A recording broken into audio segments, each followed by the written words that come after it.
Mga awit, ika-48 kabanata. Dakila si Yahweh, dapat papurihan. Sa lungsod ng Diyos, bundok niyang banal. Ang bundok ng Zion, tahanan ng Diyos, ay dakong mataas na nakalulugod. Bundok sa hilaga, nagalak ang dulot sa lahat ng bansa nitong sansinukob. Sa piling ng Diyos, ligtas ang sinuman sa loob ng muog ng banal na bayan. Itong mga hari ay nagtipon-tipon upang sumalakay sa bundok ng Zion. Sila ay nagulat nang ito'y mamasdan, pawang nagsitakas at nahintakutan. Ang nakakatulad ng pangamba nila ay pagluluwal ng butihing ina.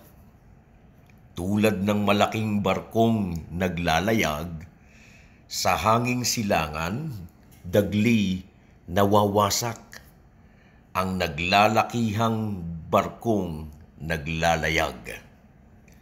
Sa banal na lungsod ay aming namasid ang kanyang ginawa na aming narinig.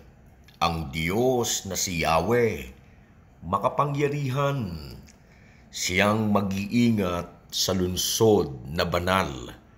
Iingatan niya magpakailanman. Sa loob ng iyong templo, aming Diyos, nagunita namin pag-ibig mong lubos. Ika'y pinupuri ng lahat saan man. Sa buong daigdig ang dakilay ikaw. At kung mamahala ay makatarungan. Kayong taga-Zion, dapat na magalak. At ang buong Juda'y magdiwang na lahat. Dahilan kay Yahweh sa hatol niyang tumpak. Ang buong palibot ng Zion, lakarin. Ang lahat ng tori doon ay bilangin. Ang nakapaligid na pader, pansinin. Mga muog nito'y inyong siyasatin. Upang sa susunod na lahi isaysay, na ang Diyos ay Diyos natin kailanman. Sa buong panahon, siya ang patnubay. Mga awit, ika-48 kabanata. Si Jesus ang Panginoon ng Dumay.